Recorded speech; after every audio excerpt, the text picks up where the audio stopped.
High করে দে। Hello guys, welcome back to my channel Suchana's vlog. তো বন্ধুরা সবাই কেমন আছো? আশা করছি খুবই ভালো আছো। আমিও অনেক ভালো আছি।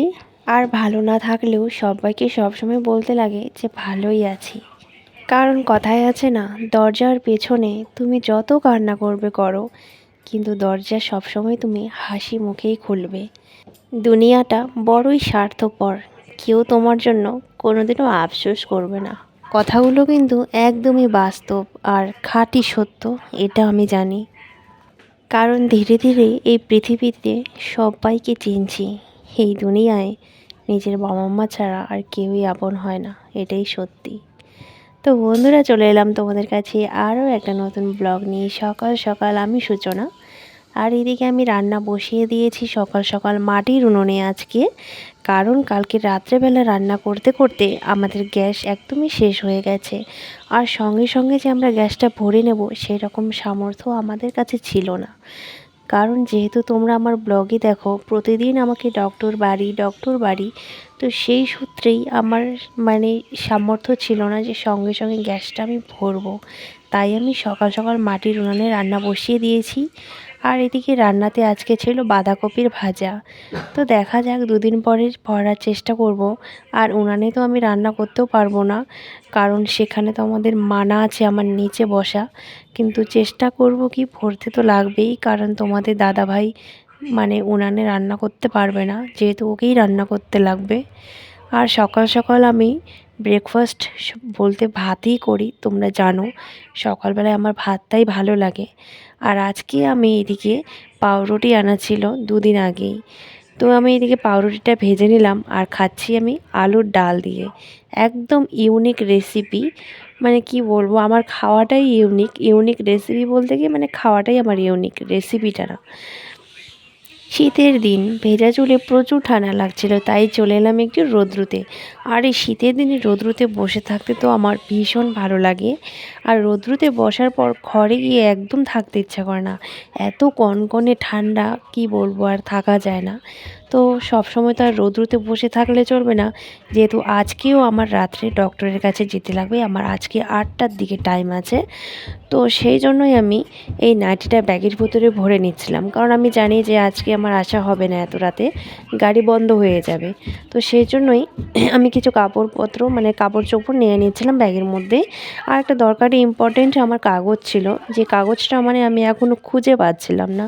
2-3 দিন ধরে খুঁজছি সেই ডকুমেন্টস, কিন্তু আমি খুঁজে পাচ্ছি না সেই ডকুমেন্টস কোথায় রেখেছিলাম। যেখানে রেখেছি সেখানেই বারবার খুঁজলাম, কিন্তু পেলাম না। তাই এবার শোকেস থেকে আমি সব শাড়িগুলো বার করে এক এক করে দেখব যে সেখানেই আছে কি না। আর যেহেতু এত ইম্পর্টেন্ট আমার সেই কাগজটা, সেটা আমার লাগবেই আজকে, সেটা না হলে চলবে না। তাই সেটা কি বলবো, আর তাড়াহুড়া করে খুঁজছিলাম। আর এইরকম কাজ না আমার একদম বিরক্তিকর লাগে। কিছুদিন থেকে কি হচ্ছে, কোথায় রাখছি জিনিস সেটাও মনে থাকছে না, একটু পরপরই ভুলে যাচ্ছি, সেই রকমটা হচ্ছে আমার সাথে, এত টেনশন। তো সেই রকমটাই হচ্ছে।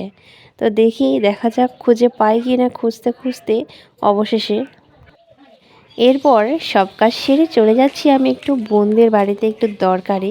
কিন্তু তাদের বাড়ি গিয়ে কি হলো দেখো, যেই কাজে এলাম ওদের বাড়ি, সেই কাজ তো আর হলো না। তো বাইরেই সবাই মিলে ছিল, তো বাইরেই ওদের সাথে একটু মজা করলাম। অনেকদিন থেকে এরকম এনজয় হয় না, ঘরে থাকি সবসময় একা একা। তো তার জন্য বললাম এই ছোট ছোট বোনদের সাথে একটু এখানে এনজয় করি। তো দেখো এদের কাণ্ড।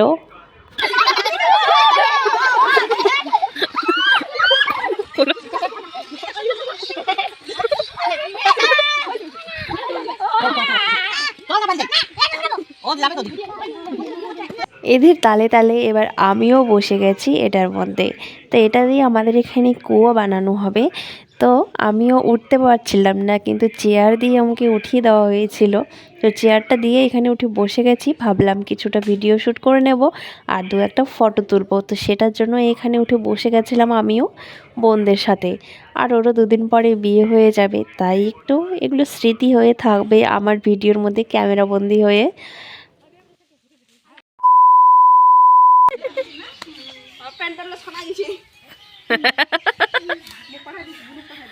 হাই করে দে, কত হাই করে দে না, এখানে এখানে এইদিকে তাকা না, এইদিকে হাই করে দে, ভিডিওতে দিব রে, ব্লগে দিব, দে দে দে, ফেমাস হয়ে যাবি তখন তুই। একটা হাই দে তো ভাই, বল হাই বল।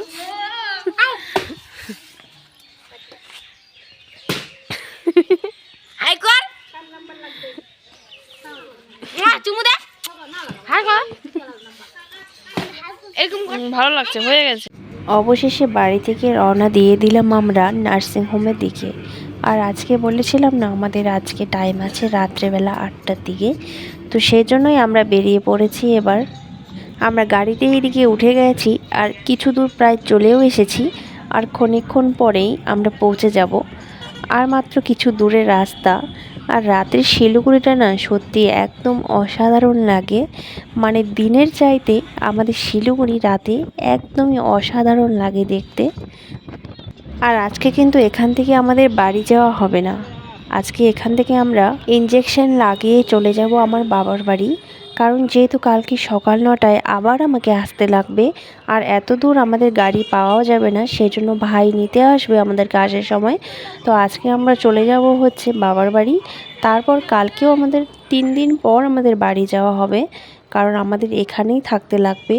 কালকে বাবার বাড়ি থেকে এসে এখানেই থাকতে লাগবে, কারণ এখান থেকে আমাদের যাওয়া হবে না, কারণ সকাল 9টার টাইম আছে, আবার রাত 11টায় টাইম আছে, তো সেই সূত্রেই আমাদের এখানেই থাকতে লাগবে। আমরা তো আপ্রাণ চেষ্টা করে যাচ্ছি, এবার সব ভগবানের হাতে, দেখা যাক উপরওয়ালা আমাদের সাথে কি করে। আর আমার ইউটিউব পরিবারের সকলকে আমি আমার জন্য ভগবানের কাছে উইশ করতে বলছি, সবাই আমাকে আশীর্বাদ করবেন, আমি যেন আমার কাজে সফল হতে পারি, এটাই তোমাদের কাছে আমার আবদার। তো আমরা পৌঁছে গেছি, আর এটাই হচ্ছে সেই বেড যে বেডে আমাকে ইঞ্জেকশন লাগানো হয়। তো বন্ধুরা পৌঁছে গেছি, ভিডিওটা এখান থেকেই আমি এন্ড করছি। এরপরে কি হচ্ছে তোমাদের সাথে অবশ্যই শেয়ার করার চেষ্টা করব। ভিডিওটা ভালো লাগলে প্লিজ সবাই লাইক কমেন্ট শেয়ার করে দিও। আর আমার চ্যানেলে যদি কেউ নতুন হয়ে থাকো তাহলে প্লিজ চ্যানেলটাকে সাবস্ক্রাইব করে দিয়ে পাশে থাকা বেল নোটিফিকেশান অন করে দিও।